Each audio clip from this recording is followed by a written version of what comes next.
Hello guys, रेखा coaching classes में आपका स्वागत है। जैसे आप स्क्रीन में देख के ही समझ गए हो कि हम 2025 के बोर्ड के एग्ज़ाम के लिए मॉडल पेपर देखने जा रहे हैं।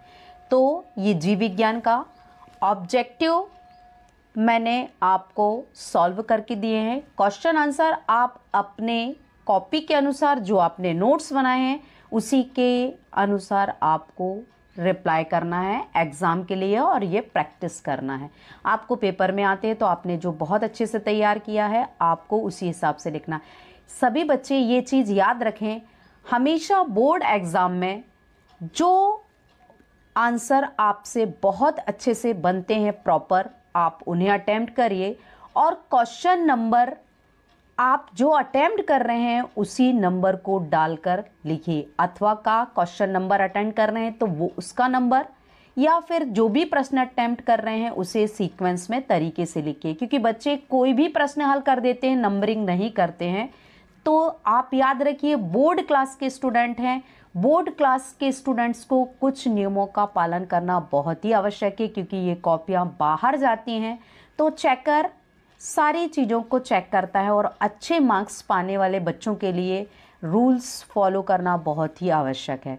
तो आप सारे नियमों के साथ प्रश्नों के उत्तर को बहुत नीट एंड क्लीन लिखिए, और चित्रों को भी बहुत अच्छे से बनाइए, नीट एंड क्लीन, उसमें भी कोई भी गंदगी नहीं होनी चाहिए।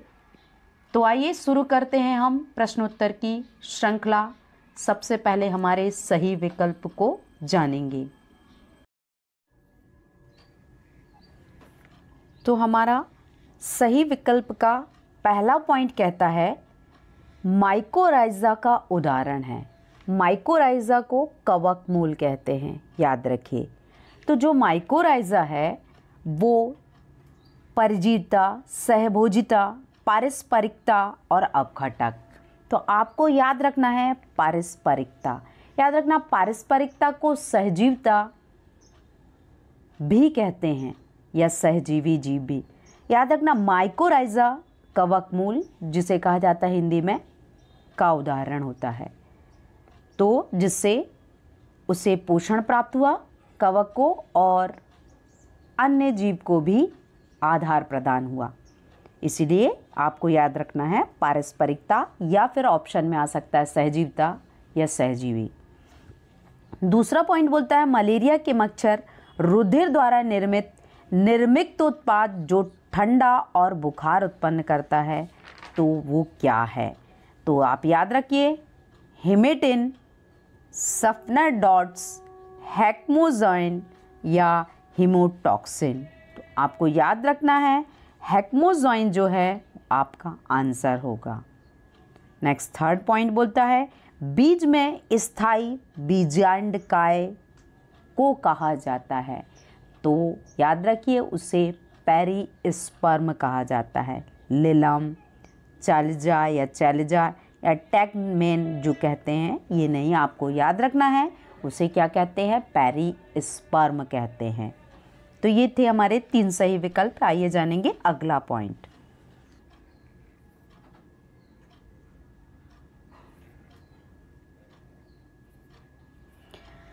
फोर्थ पॉइंट बोल रहा है सिकल सेल एनीमिया में ग्लूटामिक एसिड को बैलिन द्वारा प्रतिस्थापित किया जाता है।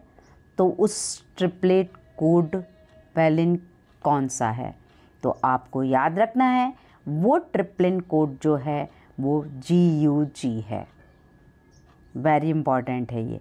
इसके बाद बोलता है फिफ्थ पॉइंट भ्रूणपोष यानी आवृत बीजी में कितने क्रोमोसोम्स पाए जाते हैं, या कितने क्रोमोसोम से याद रखना 3n यानी त्रिगुणित होते हैं। इसके बाद बोला जा रहा है, छठवां बोलता है एग्रोज जेल विद्युत कण संचलन में DNA अणुओं को उनके आधार पर विभाजित किया जाता है। किस आधार पर? उनके आकार के आधार पर विभाजित किया जाता है। तो ये थे हमारे 6 ऑब्जेक्टिव। आइए जानेंगे अगला पॉइंट मॉडल पेपर का।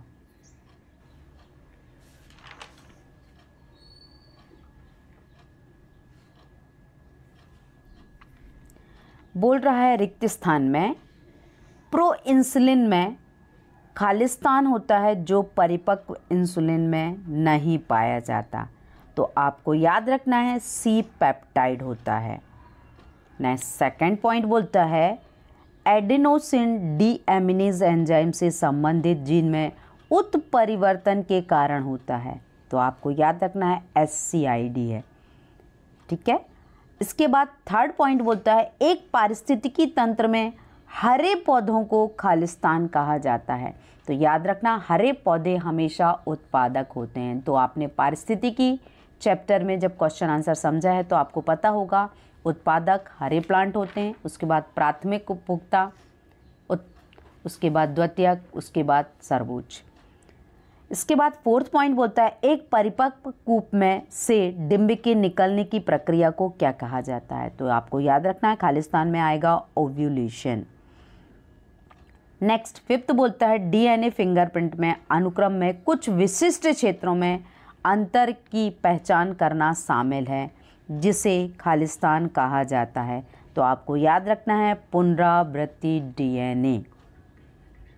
इसके बाद छठवां पॉइंट बोल रहा है लैक्टिक एसिड बैक्टीरिया दूध को खालिस्तान में परिवर्तित करता है। तो आपको याद रखना है दही में परिवर्तित कर देता है।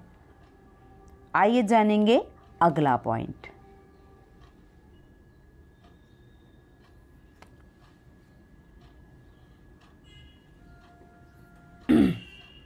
अब हम जानेंगे सत्य असत्य लिखिए। तो सत्य और असत्य में पहला है जलीय कृषि प्रयोजनों के लिए वलेरियस गैरीपिनस हमारी नदियों में देसी कैटफिश के लिए खतरा बन रहा है।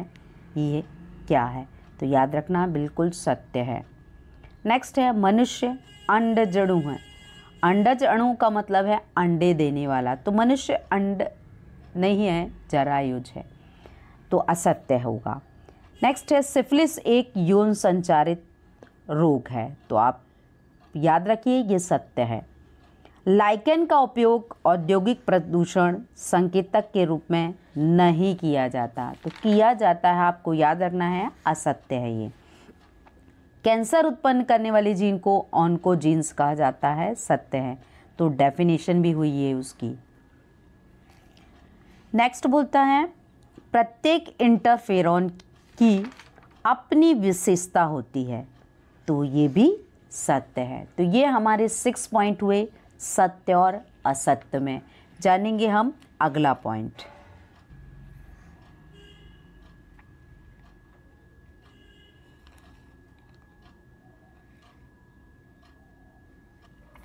एक वाक्य में उत्तर लिखिए। तो याद रखना साइटोकाइन बाधाएं मनुष्य में जन्मजात प्रतिरक्षा कैसे प्रदान करती हैं। तो आपको याद रखना है इंटरफेरॉन। ठीक है। इसके बाद सेकंड बोलता उस जीवाणु का नाम लिखना है जो बीटी विष उत्पन्न करता है। तो वो है बैसिलस थुरिजिएंसिस, यानी बीटी बोलते हैं। तो याद रखना ये उस जीवाणु का नाम है जो बीटी विष उत्पन्न करता है।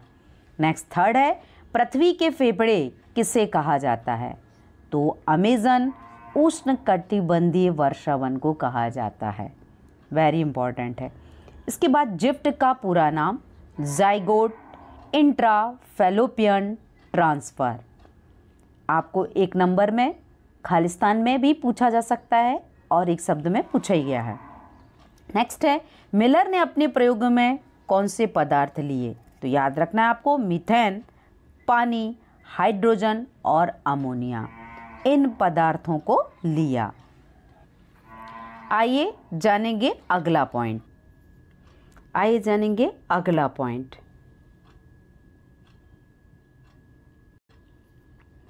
सही जोड़ी में बोलता है PBr 322 जो है वो क्या डिफाइन करता है। तो याद रखना है वो क्या है, वेक्टर है। नेक्स्ट बोलता है कोरोना रेडिएटर जो है, तो आपको याद रखना है वो क्या है, एक अंडाणु है। उसके बाद बोलता है थर्ड संरचनात्मक जीन जो है वो क्या है। तो आपको याद रखना है संरचनात्मक जीन जो हैं वो हैं Z, Y और A है। इसके बाद है फोर्थ पॉइंट, बोलता है टी लिम्फोसाइट।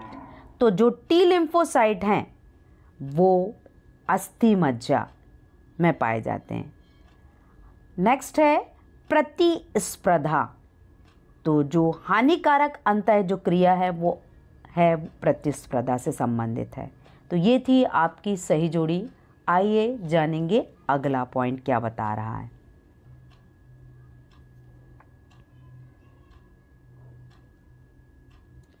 अब है आपके 2 नंबर के प्रश्नों के उत्तर। 7 प्रश्न आपको 2 नंबर के आने हैं, प्रश्न 6वें से लेके 12वें तक। तो पहला प्रश्न है बायो पेटेंट क्या है। नेक्स्ट उसका अथवा दिया हुआ है गोल्डन राइस क्या, इसके बारे में लिखिए। प्रश्न 7वां है जनसंख्या घनत्व से आप क्या समझते हैं, या उसका अथवा है सेब को आभासी फल क्यों कहा जाता है। नेक्स्ट 8वां क्वेश्चन कहता है बी लिम्फोसाइट और टी लिम्फोसाइट कहाँ बनते हैं। तो आपने अभी सही जोड़ी में देखा हुआ है। नेक्स्ट अथवा एलर्जन क्या है, वे मानव शरीर के अंदर किस प्रकार सूजन पैदा करते हैं।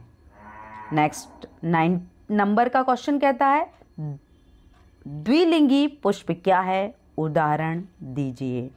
उसका अथवा बोलता है बीजांड की संरचना बनाइए। तो आपको बहुत अच्छे से चित्र का वर्णन करना है और चित्र में जो नामांकन है वो स्पष्ट करना है राइट हैंड के साथ। राइट हैंड में ही आप पूरे नामों को व्यक्त करेंगे। देखिए अगला क्या कहता है। 10वां प्रश्न बोल रहा है बैगिंग या थैली तकनीक क्या है। नेक्स्ट है मेटास्टेसिस का क्या अर्थ है, व्याख्या कीजिए। नेक्स्ट 11 बोलता है 11 नंबर का प्रश्न बोलता है जैव विविधता के हॉट स्पॉट से आप क्या समझते हैं। इसके बाद है त्रिसंलयन क्या है, आप उसे त्रि कर लीजिएगा, श्री लिख गया है। त्रिसंलयन क्या है, यह कहाँ संपन्न होता है। नेक्स्ट 12 नंबर का क्वेश्चन कह रहा है लघु बीजाणुधानी और गुरु बीजाणुधानी में अंतर लिखिए। अथवा में है टेस्ट ट्यूब बेबी क्या है। तो आपको बहुत अच्छे से इसका भी वर्णन करना है, या आपको आ सकता है टेस्ट ट्यूब बेबी नहीं आता है तो कई बार क्वेश्चन में आ जाता है कि एम्नियोसिंथेसिस प्रक्रिया को समझाइए। नेक्स्ट 13 नंबर का क्वेश्चन बोलता है कायिक प्रवर्धन से आप क्या समझते हैं, या फिर अथवा में आपको 13 नंबर में है कि सहभोजिता और परिजीविता के बारे में टिप्पणी लिखिए। तो ये थे आपके 13 क्वेश्चन। आइए जानेंगे अगला प्रश्न।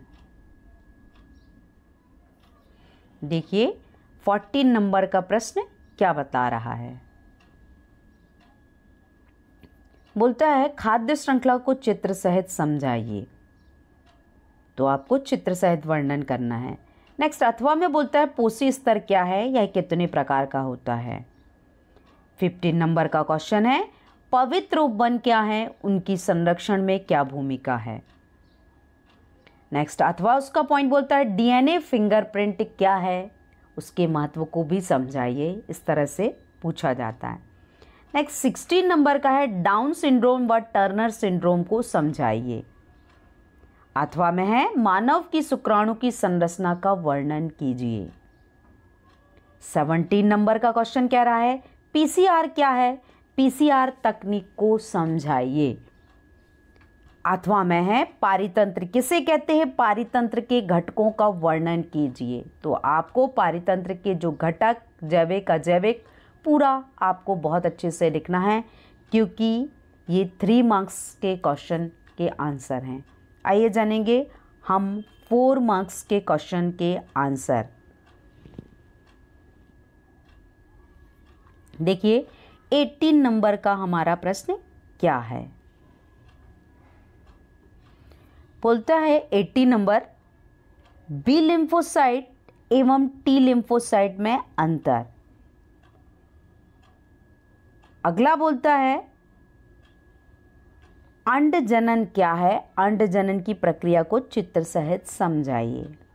नेक्स्ट 19 नंबर का प्रश्न है, मानव में लिंग निर्धारण की प्रक्रिया को समझाइए। तो आपको जो ग्राफ चित्र है उसी के द्वारा बताना है। नेक्स्ट अथवा बोलता है अनुलेखन क्या है, इस प्रक्रिया को समझाइए।